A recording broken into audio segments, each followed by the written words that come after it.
Привет-привет! Меня зовут Людмила, и вы на канале Людмила Шпакова в потоке. Сегодня мы с вами сделаем разбор с таким названием: «Что он думал о вас за последние сутки?». И у нас с вами будет 3 позиции, выкладываю их перед вами. Пожалуйста, начинайте загадывать ваших мужчин. Начнем мы, как обычно, с сигнификации. Сигнифицировать буду самого мужчину, да, кто он, что он, какой он, для того, чтобы вы его узнали. А дальше первое, что мы посмотрим, да, как этот человек к вам относится. То есть его отношение к вам, его чувства, эмоции, которые вы у него вызываете. А дальше уже более так предметненько, да, что же этот мужчина думал о вас за последние сутки, за последний день и ночь. Итак, двоечки и троечки идут в ожидании. Начинаем с единичек. Начинаем с единичек. Кто к нам пришел?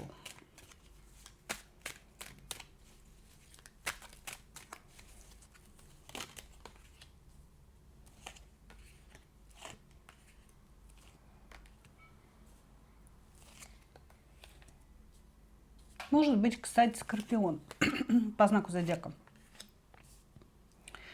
Скорпион в таком, ну, наверное, не самом положительном своем проявлении, когда какие-то такие, знаете, негативные черты очень ярко в человеке могут быть проявлены.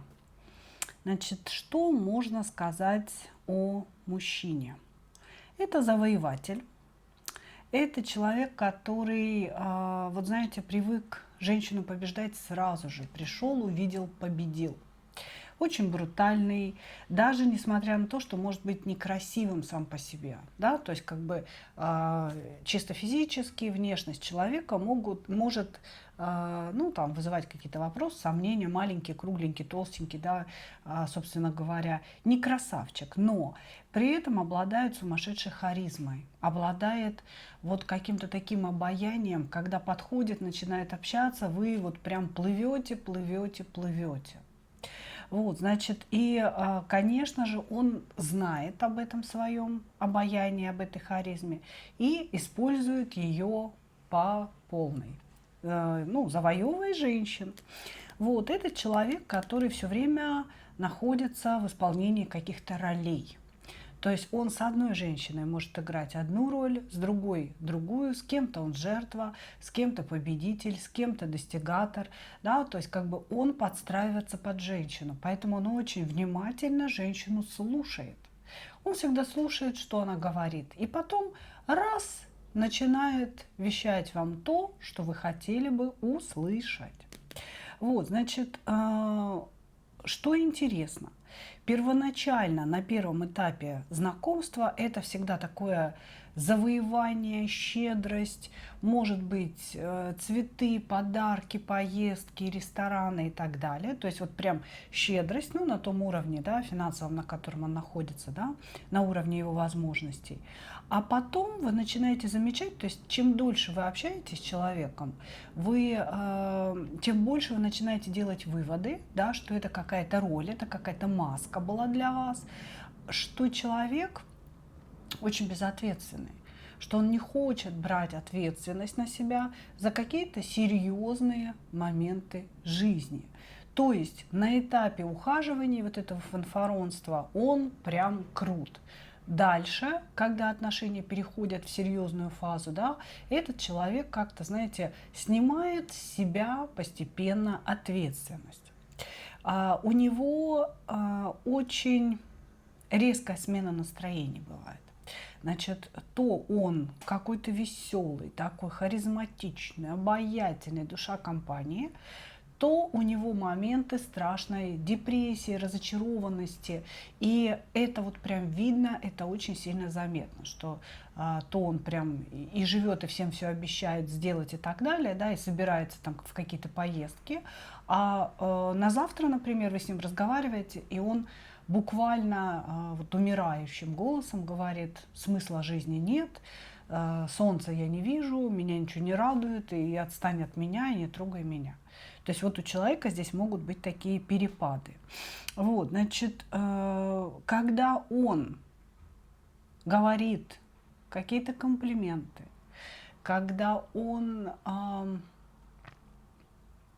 делает какие-то поступки, быть может, да, но здесь вот разговор именно о словах, да, говорит о каком-то будущем, что-то такое красиво пытается вам донести, да, этому нельзя верить, говорят карты. Почему? Потому что это какие-то пикаперские штучки. Вот как будто бы он специально это делает для того, чтобы женщину обаять, специально делает, чтобы ее к себе привязать. Окей, хорошо, хорошо. Поняли, кто такой этот мужчина.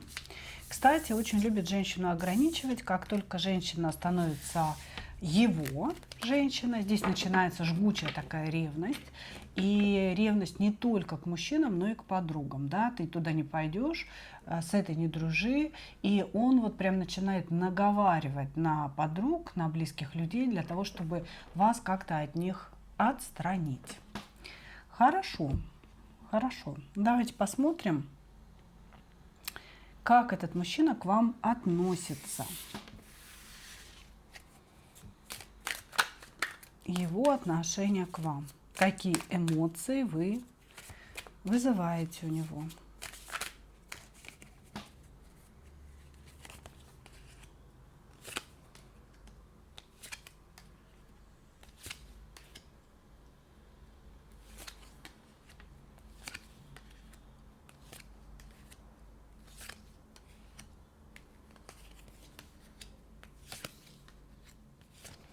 Угу.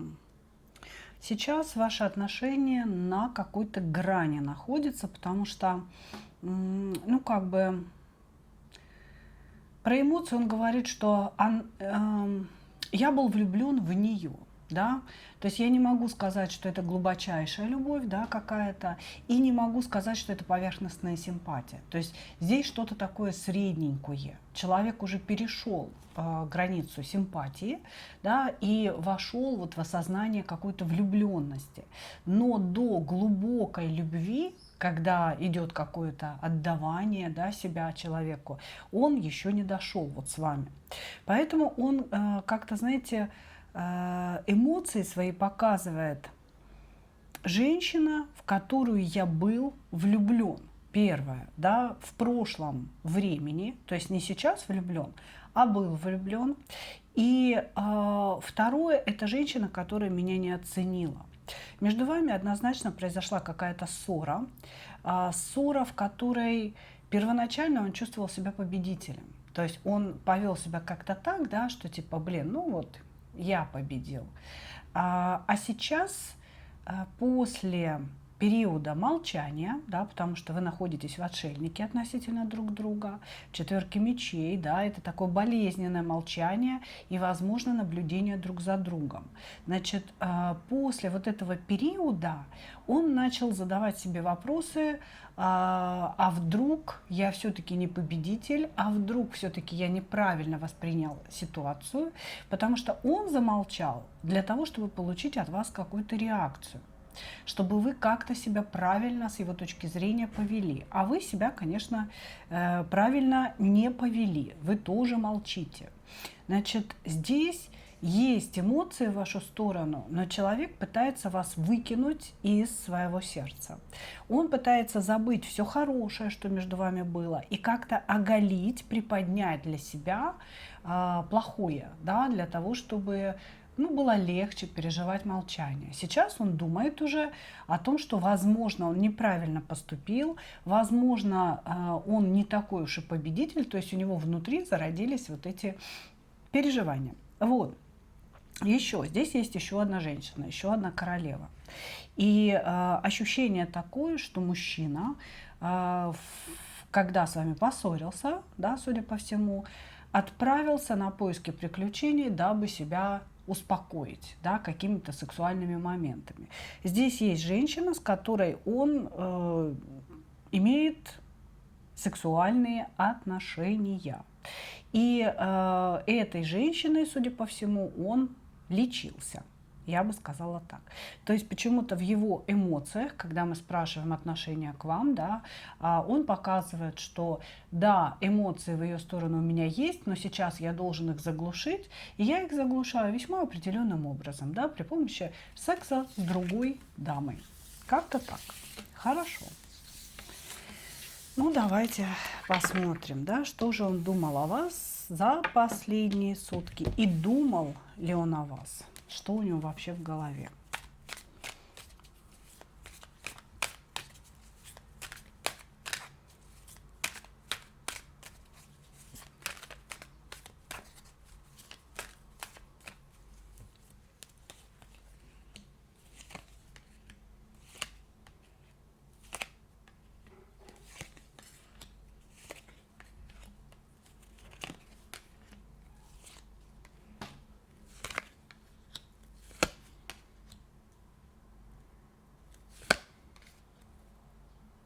Угу. Так, думала о том, что он не знает, что делать. На самом деле здесь эмоции достаточно сильные в вашу сторону. Сильные эмоции, которые он пытается сам для себя обесценить. То есть она для меня не важна. Нет, я не так уж сильно ее люблю, и вообще я ее не люблю, говорит он себе. Вот, значит, о чем он думал? Он думал о том, что ему надо как-то освободиться от вас, от этого образа у себя в голове. Ему нужно освободиться от от желания постоянно за вами наблюдать, общаться с вами. У этого человека очень сильное притяжение, и это притяжение, оно интеллектуальное. То есть ему хочется с вами разговаривать, ему хочется вот то ли спорить, то ли что-то отстаивать свою точку зрения. То есть ему хочется общения с вами, но чтобы ему было с вами легко. Вы для него очень сложный человек. И какие-то вещи, которые вы говорите или делаете, да, воспринимаются им очень, ну так, с большим сопротивлением, я бы сказала. И ему хочется, чтобы вы были легче, в этом общении. Поэтому, значит, о чем он думал? Он думал о том, что как бы вернуть это общение, но как бы сделать его таким образом, да, ну, вернуть в ту стадию, когда было легко, или сделать это общение легким, чтобы вы не сильно умничали, чтобы вы ничего не требовали, да, ну, по тройке кубков, чтобы общение было праздником. Вот что он хочет. Значит, также, ну, он, скажем так, думал о том, как хочется с вами пообщаться, как он от вас зависим. И в то же время думал о том, что надо освободиться от этих мыслей, от этой зависимости, потому что я слишком часто, я слишком много о ней думаю. Также он думал о том, что его похождения с его жезлом не довели его до добра. Уж я не знаю, что там за проблема, может быть со здоровьем, может что-то подхватил, может быть что-то не работает у него в виде этого жезла, но он наряду вот с мыслями о вас думал о своем мужском здоровье и о том, что он получил какую-то проблему, что какие-то его похождения до добра его уже на сегодня не довели.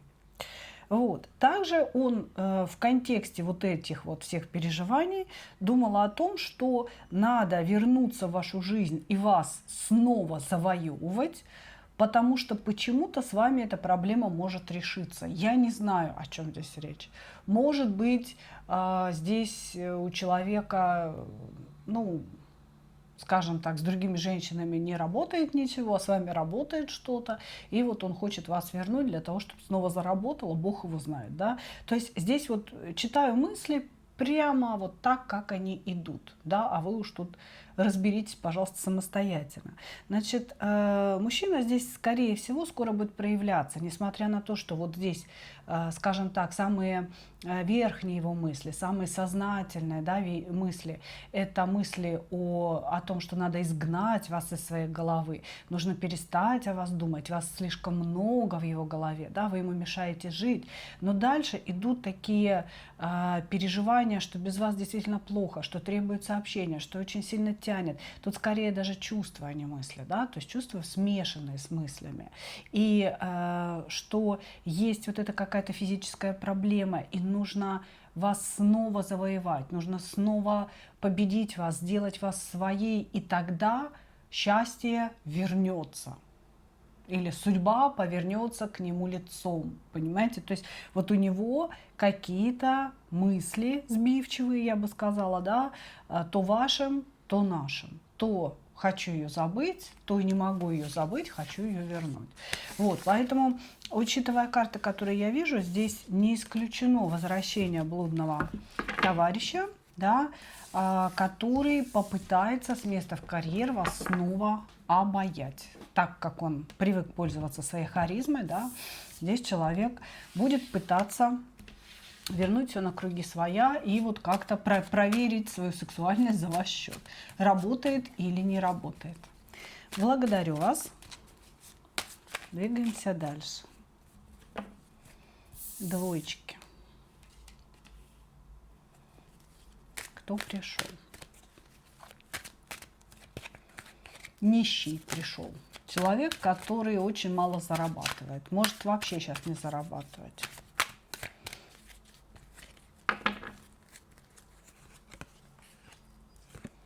Угу. Тема денег стоит у него очень остро. Потому что когда-то он эти деньги имел. Ну, здесь проблема вот в чем. Значит, этот человек то ли болеет, то ли еще не совсем болеет, но там что-то обнаружили у него. Но смысл такой, что в своей жизни он достиг статуса императора, но это зрелый мужчина, я думаю, там 40-45 лет или выше. Но это не 30-летний юнец, да, не 25-летний и так далее. Это уже достаточно такой зрелый мужчина, который в своей жизни уже что-то из себя представляет и заработал себе на крышу над головой, на хлеб с маслом и, возможно, там с икрой. Вот. И у этого человека было какое-то очень устойчивое прошлое, очень устойчивое, где он был уже императором. Да? Император – это человек, который достиг всего, чего хотел, да, все, что у него там в списке было, что нужно достигнуть за жизнь, вот он этого достиг. Человек, который, возможно, имеет власть, имеет коллектив, над которым он руководитель, да, то есть здесь мужчина имел определенную статусность. И вот в его жизни случилась башня. Что-то серьезное произошло, когда он потерял все, как он говорит. И поэтому вот слово «нищий», да, это то, что он сам о себе говорит, что теперь я нищий. Раньше я был императором, раньше я был состоятельным, я знал себе цену, а сейчас я нищий, говорит он. И возникла какая-то проблема со здоровьем, то ли вообще вся эта башня это связано со здоровьем, да, то есть чем-то таким серьезным заболел, и все деньги пришлось потратить на лечение свое, то ли вот это все уже произошло, а сейчас еще дополнительно к этим неприятностям, да, есть какие-то неприятности со здоровьем. Вот. Ну, короче говоря, сейчас он в таких энергиях очень сложных. Да, сложных и тяжелых. Он не сдается. Это вообще человек, который никогда не сдается. Что бы ни случилось, он хочет жить, он хочет двигаться вперед. И где-то даже если заболел, он все равно говорит: ничего, встанем и попрем как танки. Да? То есть как бы здесь человек, который все время поднимается, все время восстает из пепла, все время взлетает. Человек оптимист по жизни. Несмотря даже на то, что нам сейчас показывают какое-то такое очень тяжелое внутреннее психологическое состояние у него, все равно он верит в лучшее, все равно он верит в судьбу, он верит в высшие силы, что они его не оставили, да, что они его обязательно поднимут и понесут дальше. Он как будто бы, знаете, говорит, что это мой урок, да, я должен пройти какой-то урок, я должен что-то для себя понять, подняться и двигаться выше и дальше. Хорошо, хорошо. Еще он склонен надолго пропадать. Надолго пропадать. То есть пообщались, и вроде все хорошо, и не ругались, да, человек раз замолчал, и не пишет, не звонит, не появляется, как будто бы его вот корова языком слезала. Хорошо. Его отношение к вам.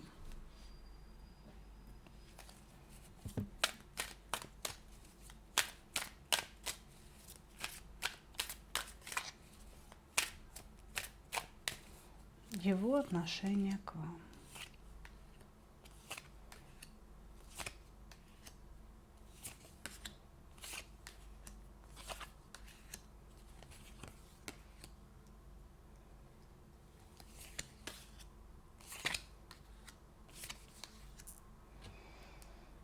Угу.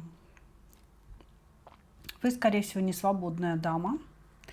Дама Пентаклей в тройке мечей. Несвободная женщина, к которой он не может пробиться никак. Он было хотел как-то вами манипулировать, этот человек, да, ну, не для того, чтобы какие-то деньги там получить или еще что-то, а для того, чтобы получить вас, собственно говоря. Может быть, он хотел, чтобы вы с мужем развелись, а может быть, он просто поиграться хотел, да, в какие-то такие эмоциональные отношения. Вот. Но у него не вышло. То есть здесь внутренне идут переживания. Переживание, что он делал какие-то действия, которые являлись манипуляцией, провокацией вас на что-то, может быть, на чувство или на встречу. И эти действия, они привели ваши отношения к чему-то нехорошему, да, или к разрыву, или к тому, что вы обиделись. Вот что-то такое он здесь внутри себя ощущает. Значит, вы являетесь мечтой этого человека. Он о вас мечтает. Здесь мужчина создал какой-то такой иллюзорный мир внутри себя, и в этом мире вы можете жить вместе, вы можете вместе любить друг друга, да, жить друг для друга и так далее. И вот он постоянно погружается в эти мечты. Я бы сказала, что вы мечта этого человека. Очень много сексуального желания, с которым он не знает, что делать, и он не знает, что делать после. То есть, по сути, у него есть мечты о вас, и есть такое настоящее мужское желание, но он почему-то боится его удовлетворять. Он боится как бы сближения с вами, он боится близости, потому что он не знает, куда дальше. Может быть, этот человек очень плохо знает вас как человека, да, и боится, что он ошибся, боится, что он не сможет просоответствовать, да, вам или каким-то вашим ожиданиям. То есть очень много сексуального притяжения, но что дальше, я не знаю. Вот так вот в его чувствах. Вот, значит, какое еще отношение к вам? Он на вас сердится, да, то есть он сердится на то, что вы то ли его не выбрали, то ли прекратили отношения, то ли сделали не тот выбор, который он ждал. О чем угодно здесь он может думать. Вот. И он сердится на ситуацию треугольника, причем с вашей стороны. Он говорит, для меня тяжело это все, тяжело выруливать в этих отношениях. Здесь вообще тоже вот идет ощущение, что у вас какое-то затишье, или разрыв, или расстояние между вами, потому что очень много грусти и вот каких-то таких, знаете, мечтаний пустотелых. Мечтаний, когда вот человек в одиночестве мечтает, понимаете, сидит или лежит, да, там и вот подмечтовывает, а вы об этом ничего не знаете. Очень много какой-то такой вот тихой грусти внутри, тихой грусти. Да, сексуальное желание присутствует, но это все равно как-то все вот уходит в какую-то невозможность, в какие-то мечты, в то, что это не может быть реальностью. Вот так. Хорошо. Давайте посмотрим, что он думал о вас за последние сутки.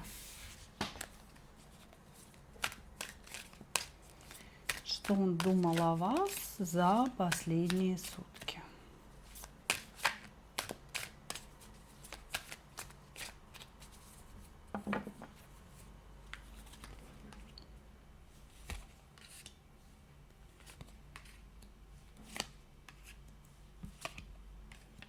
Угу. Он думал о том, что как только он освободится, он начнет действовать в вашу сторону. Значит, он очень хочет по колесничему приехать к вам, он очень хочет увидеться с вами, но он сейчас где-то закрыт, связан по рукам и ногам. Может, он в больнице лежит, да, учитывая вот эту историю с болезнью, которую нам описали. Здесь сейчас нет возможности проявиться, приехать и как-то выйти на связь. И он говорит, как только меня отпустят или как только я освобожусь, да, я тут же выйду на связь с ней, потому что она мне очень сильно нужна. И мне придется здесь изменить ее мнение о себе, потому что она обо мне думает как о ненастоящем императоре. Она во мне разочарована, я дал ей повод так думать. Значит, мне придется преодолеть какие-то трудности, сложности в общении с ней для того, чтобы она снова поверила мне. То есть все здесь отталкивается от какой-то ситуации между вами, когда вы перестали этому человеку доверять, когда вы, когда он своими поступками, скорее так можно сказать, да, создал у вас какое-то отторжение, отвержение его, как мужчины. И он здесь задумал снова как бы изменить ваше мнение о себе в лучшую сторону. Я хочу, чтобы она считала меня настоящим императором, и я приложу к этому усилия. Значит, здесь человек думает о вас, человек заинтересован в вас, заинтересован во взаимодействии с вами. У него собственная, личная какая-то очень сложная трагедия. И, возможно, вот эта ситуация ограниченности, да, что он говорит, меня не пускают, я сейчас закрыт, я не могу, она связана конкретно с этой трагедией.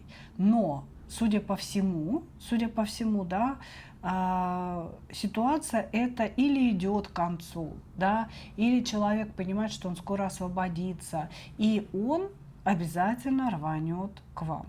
Здесь мысли о вас были, может быть, как раз за последние сутки он узнал, да, когда он освободится вот из этого там плена, скажем так, да, или выйдет из больницы, или еще откуда-то освободится. Но смысл такой, что вот как только я освобожусь, я сразу еду к ней, я сразу же выхожу на взаимодействие, и я меняю ее мнение о себе. Больше здесь блокирующая карта нам все закрывает, да, больше он ни о чем не думал. Единственное, что у него есть еще внутреннее какое-то, не предчувствие, да, а знание, если так можно сказать, что вы его кармическая половинка, что вы его кармическая женщина, и именно с вами вот он как-то должен построить отношения, идти дальше, что вот он что-то должен с вами пройти, что вы не просто так пришли в его жизнь. Благодарю вас, двоечки. Двигаемся дальше. Троечки. Кто пришел? Человек, который привык сидеть на 2 и более стульях, привык постоянно выбирать, юлить, как-то подбирать в угоду своих потребностей.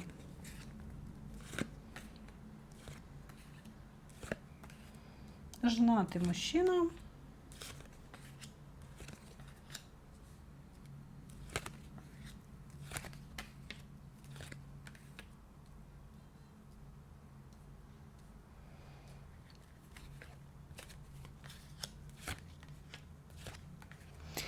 Так, значит, что о нем можно сказать?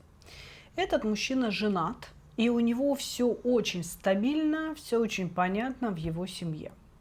Значит, он не беден, да, я не скажу, что он прям там олигарх, но тем не менее он не беден, но тем не менее его семье все равно достаются какие-то крохи от него. Он не беден, но очень жаден, этот человек. И поэтому он держит свою семью в каком-то таком черном теле, я бы сказала. Вот, значит, он четко разделяет, что есть семья, есть обязательства и есть, значит, эмоции, которые он постоянно ищет. Этот человек не особенно понимает, что такое любовь. Хотя он о ней говорит и может признаваться в любви, да, но он не особенно понимает, что такое любовь, потому что он ищет удовольствий, он ищет момента, когда он может отпустить себя и получить максимальное удовольствие, да, исполнение каких-то своих мечт и пожеланий в сторону женщины. Но это все не про любовь. То есть у него есть семья, есть обязательства и желание иметь какие-то романы, причем не один роман, а множественные романы на стороне, которые бы удовлетворяли его как мужчину и удовлетворяли бы его эмоционально. Ему кажется, что в семье он недополучает эмоций, и вот все время ему нужно, чтобы кто-то ему эти эмоции додавал. Значит, что ему нужно? Восхищение. Он требует от женщины восхищения. Он требует, чтобы женщина соглашалась с его идеями, всеми, какими бы бредовыми они ни были. Чтобы женщина всегда смотрела на него снизу вверх и говорила: Боже, Боже, какой ты великий, какой ты молодец. Значит, ты знаешь лучше меня, и ты вообще как бы отец всех народов. Доверяю я только тебе, короче, полагаюсь только на тебя. Вот, он хочет быть господином женщины. Вообще любой, любой. Значит, здесь мужчина очень жестко себя ведет, когда видит неповиновение женщины. Он может уходить из отношений, он может бросать трубку, он может хлопать дверью и вообще очень некрасиво себя вести. Очень некрасиво себя вести, оскорблять. Человек, который может ударить женщину, если вдруг чувствует, что она что-то вот против него начала возбухать. Потому что у него вообще в принципе к женщине очень высокомерное отношение. Да? Женщина – это существо для того, чтобы мне было хорошо. Да? Одна мне варит супы и убирает дома, рожает детей, а вот все остальные должны удовлетворять мои сексуальные потребности, эмоциональные потребности, восхищения, да, в нужности и так далее. Ну вот как-то так. Такого товарища здесь показывают. Хорошо. Давайте посмотрим, что у него к вам, да, какое отношение.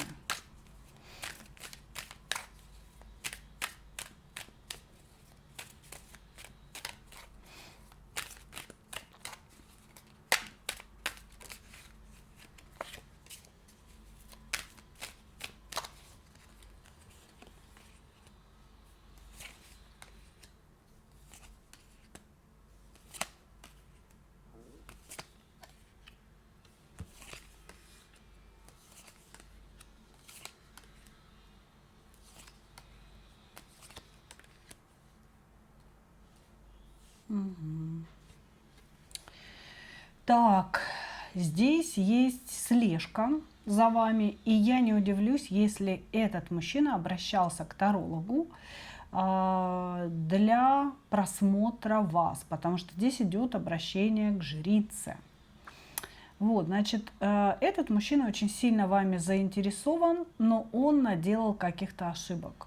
Он говорит, что я надавил не на те кнопочки, если так можно сказать, да. То есть как-то он себя так повел, он вас обидел. Он вас обидел, он вас унизил, он вас привел к некому конфликту, при том, что вы ему очень нравитесь. То есть вы человеку очень нравитесь, но то ли он не умеет выражать свою симпатию правильно, да, чем больше женщина нравится, тем сильнее ее надо унизить, тем сильнее ее надо оскорбить, чтобы нос не задирала, да, вот, чтобы она не узнала, что она мне нравится. То есть здесь есть симпатия у человека к вам, и было такое, знаете, желание как-то, чтобы вы стали его женщиной, в котором он в процессе осуществления которого он напортачил. Что-то сделал не так, он говорит. Совершил ошибку, и вы отдалились от него, и поэтому ему приходится, скорее всего, через жрицу на вас смотреть, да, через карты Таро. Значит, еще какое отношение к вам? Он о вас очень много думает, вы ему снитесь. И здесь, конечно, присутствует товарищ дьявол, да, который вас скрепил. Этот мужчина, он сам не понял, как попал под ваше влияние, сам не понял, как привязался к вам с точки зрения сексуального влечения, да, то есть его очень сильно к вам влечет, очень сильно. Он не может это влечение осознать, он не может его проанализировать, не может остановить и не может им управлять.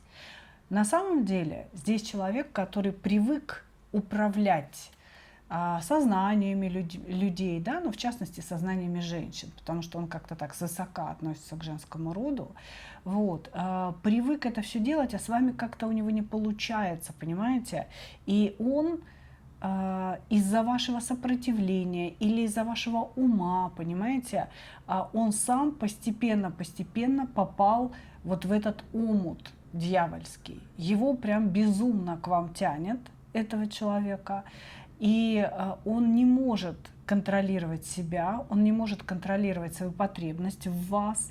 Вы ему снитесь, вы постоянно сидите у него в голове, и он на самом деле не знает, как поступить. То есть внутренне он вот что-то дергается.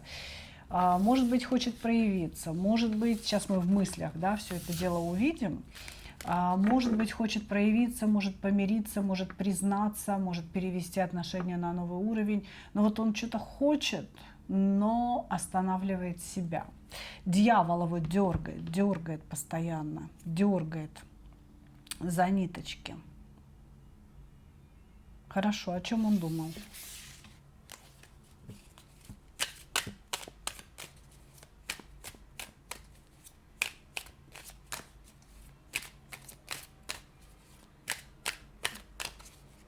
О чем он думал?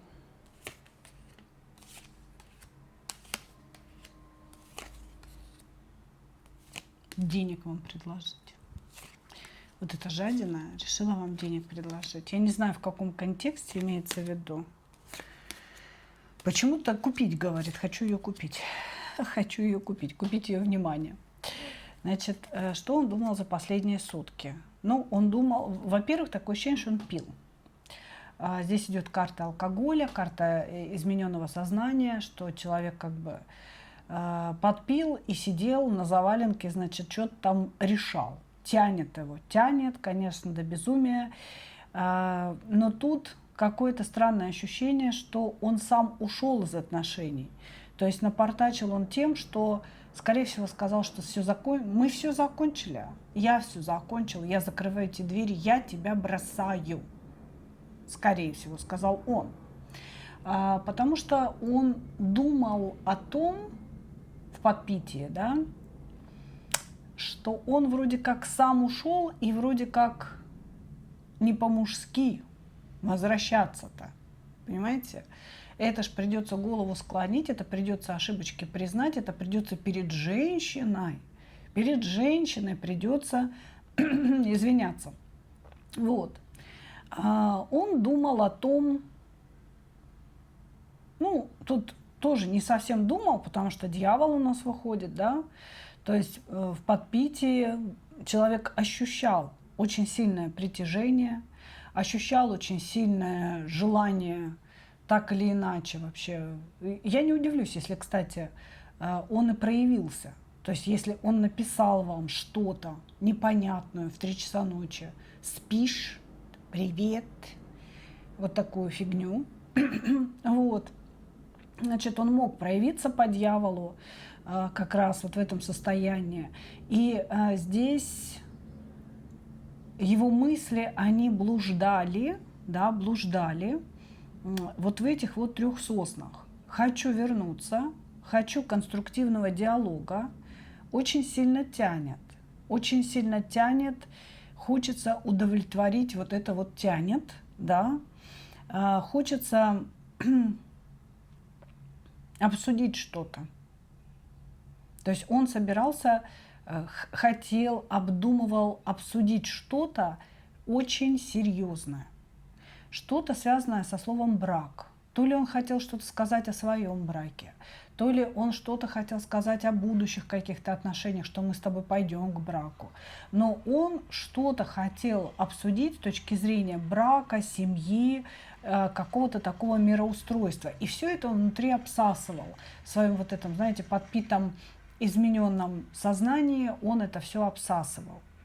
Вот. Потом он очень сильно горевал о том, как не состоялась его жизнь, что вот что-то он сделал не так, все пошло неправильно, какие-то события стали причиной его падения. Ну, то есть он тут о себе горевал. Я скажу так, за последние сутки человек совершенно точно принимал алкоголь, и вот то, что я сейчас читаю, это вот, ну, какие-то, знаете, мысли подпитывать человека, который вот то его воспоминания кинуло, то в переживания кинуло, то к вам он хочет, то от вас он хочет, то надо с ней поговорить, надо вот так поговорить, вот сяк поговорить, то не надо с ней говорить, ах, как все плохо у меня, какой я неудачник, а потом, да нет, я удачник, это просто все вокруг плохие. То есть вот эти мысли его одолевали. И почему-то еще он думал о том, что смерть близко. Близко же смерть. Надо что-то с этим решать. Понимаете? Ну, это чисто такие вот мысли человека, находящегося в подпитии, которые нам сейчас демонстрируют. Да, они как бы такие своеобразненькие, да, своеобразненькие. Поэтому мог проявиться в 3 часа ночи, написать, вот пока пил или там после этого поспал, проснулся, все, дьявол победил, как говорится, но без какого-либо логического продолжения, понимаете, спишь, и на этом как бы все. Вот. И, может быть, человек до сих пор спит, Бог его знает, да, после алкоголя, после принятия. Может быть, он проснулся, и все изменилось. Но нам вот показывают конкретно вот какую-то такую измененочку и страдание. Вот.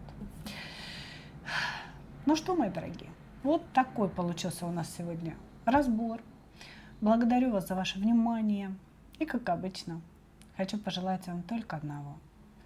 Встретить свою настоящую любовь и не потерять в ней себя. Ну а мы увидимся с вами в следующих видео. Пока-пока.